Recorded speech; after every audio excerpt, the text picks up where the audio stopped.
So by now you guys should know that I managed to get the new diamond Kyrie Irving. Obviously I had to get it off someone else and couldn't get it myself because I'm Irish, but I was going to make a video basically complaining about how it was dropped.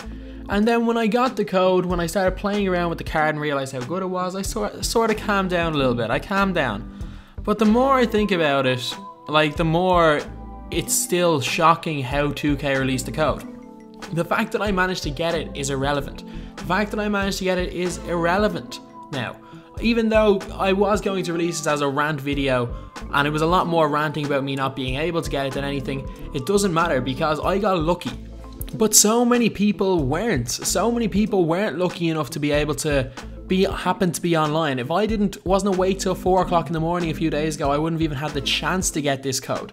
So many people did not get it, and to be honest, so many people that did get it, fair play to you guys. It took a serious amount of travel for most of you to get this code, and fair play to anyone who did. But I'm complaining about the way 2K are giving out free cards in my team, especially cards as good as this Kyrie Irving, because this Kyrie Irving is an absolute beast in game. I've used him in 5 games, he's averaging 28 points per game. He has 28 points per game for me, so this is a really nice card. But cards like that shouldn't be free. Cards like that should not be free, or at least shouldn't be free in the way that 2K are doing it. So if any of you guys don't know, what 2K did was they put random Kyrie Irving NBA 2K18 boxes in random places all around America. I think it was in 25 different states or something. So there wasn't that many locations where you could get them. So not that many people were able to get the card. But this makes absolutely no sense. This is an absolutely ridiculous way to add a card in. It's really, really not good. Because, well, it means basically that if you don't live anywhere near these cities, you can't get the card unless someone has a spare code and wants to give it out. And there was very few people that were like that. So this card was very, very difficult to get. And also, they only released it in certain states, so it was unattainable for people in other states, which was another bit of a problem. And what 2K have not realized what they've done. 2K have made one massive marketing mistake, and they've done it with locker codes and they've done it with this, and I'm going to explain later why they've done it with locker codes. But all they've done this year is prove that they couldn't care less about international people. They have proved they could not care less. While it's a very, very small market, while obviously they have to focus on the Americans because it's the biggest market, they have shown that they couldn't care less about internationals. And NBA 2K is a massive game in Europe. While it probably isn't the biggest in Ireland, it is a massive game in Europe. In the top selling charts, it's consistently top 3 or 4 every year, and is the number 2 sports game in most countries behind FIFA. The number 2 sports game. So there's a big market still in Europe for NBA 2K. And what 2K have done is really, really frustrated hardcore fans from Europe, which isn't good. While obviously it's unrealistic for them to give packs out to all places in Europe. But the thing is that 2K shouldn't have given out the packs in the first place. This is one of the dumbest ways I've seen a company give a card for a game. I understand fully about the E3 thing. When if you went to a gaming event, you could have got the pink diamond or the diamond Kobe last year. You could get the card from E3. But the difference is that this is a Kyrie Irving card that was better than the other Kyrie Irving. So this is a card that you couldn't attain otherwise. The Kobe card from last year, if you had enough MT, if you had enough MT, you could buy the card. So you could buy that 99 Kobe card that you were giving out free with if you were at E3. So obviously you got a little bit of MT free. But this Kyrie card you couldn't get otherwise. There's been no locker codes, and 2K I think may try to redeem themselves by doing a locker code for this Kyrie Irving, but there was no locker codes given out with this card. There was no way to pack this card. There's no way to buy this card in the auction house. Yes, there's the 94 Kyrie Irving that has better hot zones, but he's not as good defensively, and that pretty much makes the card way worse than the Diamond 95 in my opinion. The 95 is much better. So 2K have made it so that the only way to get a certain card is to go to certain locations that are nearly impossible for 85 to 90% of people to get to. They didn't even advertise where the locations were. So it was a wild goose chase. There's people driving around for hours just to not find the code. So it was just an absolute disaster. But anyway, I'm going to talk also about locker codes, about why I think they don't work, and why I think all they've done with locker codes this year is piss off a lot of people. So first of all, 2K at the start of this year said there wasn't going to be any more quantity locker codes, and we were all happy about that. We were all really happy that there was no quantity locker codes, because even when you get the code, you get the card, fair enough. But when you don't get the card, you want to break something. And that has happened to me multiple times. I've waited up till 3 AM. 3 AM, yes, to try get some locker codes and didn't get them. And that's extremely frustrating. When the cards are released at about 11 or midnight Irish time and I don't get them, it's one thing. But when I've waited until 3 AM and I have to be up at 7 AM the next day to get the card and don't get it because I typed in a code after 15 seconds and it had already expired, that's when people start to get annoyed. And all Europeans are feeling this way. Every time 2K announces a new code, you'll see so many replies saying what time internationally, and if they ever give a time. The one time they did give a time, and he was for Dwayne Wade as far as I know, was between 3:30 and 5 AM Greenwich Mean Time. 3:30 and 5 AM. And they've only done one drop for Wade.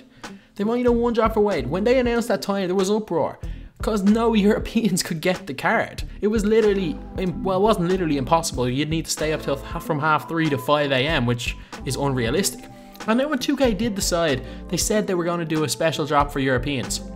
They released it at 6 AM Greenwich Mean Time. 6 AM Greenwich Mean Time. Yes, 6 AM Greenwich Mean Time. So that's like 7 AM European time. And it's not likely that anyone's going to be up at 6 AM to get a code. But the funny thing is that that code was released at 1 AM Eastern time, and I think that's 10 PM Pacific time. So that code was suited for Americans, and it was supposed to be the international code. It was more realistic that an American got that international code than it was for a European, because they released it at a ridiculous time. What stopped them from releasing it at 7 AM Eastern time? What stopped them from releasing that? That's 12 PM Irish Greenwich Mean Time, and it's 1 PM European time. What stopped them from doing that?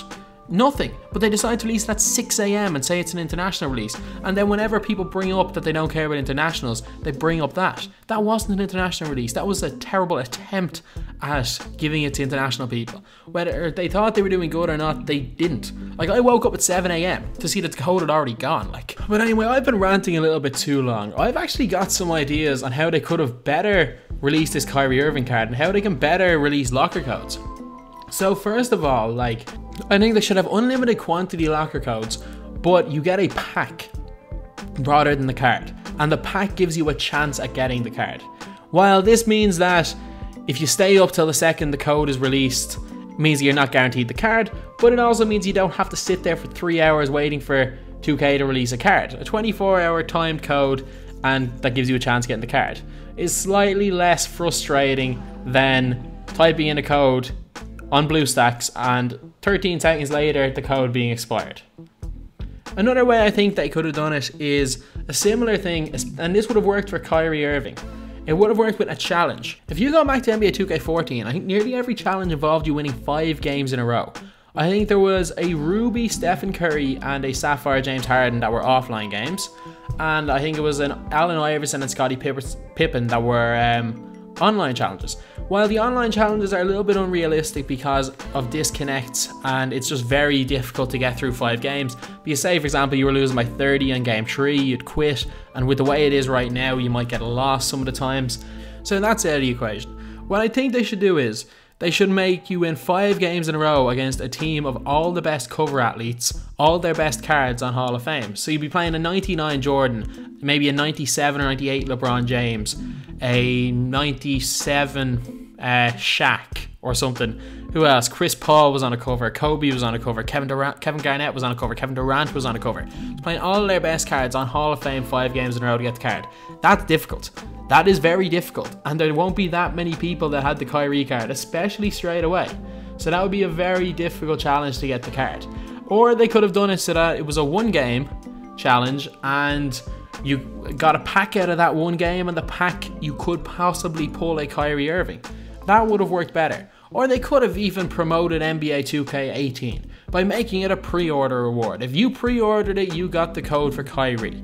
That made more sense and would have given 2K more money. They would have gotten more money because more people would have pre-ordered it straight away.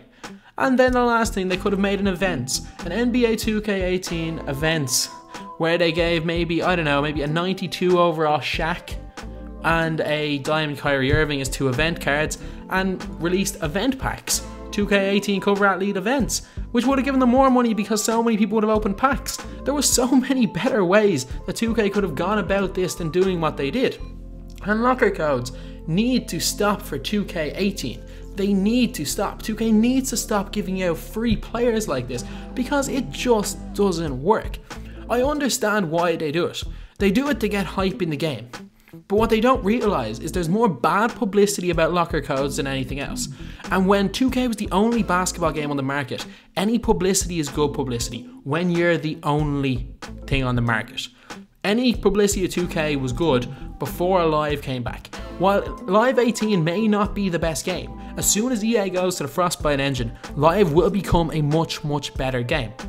And if that happens, if Live becomes even comparable to 2K, things like locker codes, things like giving out Kyrie this way, are going to be the reasons why consumers are going to move to EA. And 2K really needs to rethink this for NBA 2K18. Because to be honest, things like this, years down the line, could be the difference why NBA Live overtakes 2K. If NBA Live becomes even close in gameplay to 2K, EA already put in more content than 2K. 2K are trying. If NBA Live becomes even close to 2K, locker codes are going to be a massive reason why people are going to jump ship and move to Live, because they've just left a bad taste in everyone's mouth. So anyway, that's the video. Thanks for watching. Please like, comment, and subscribe.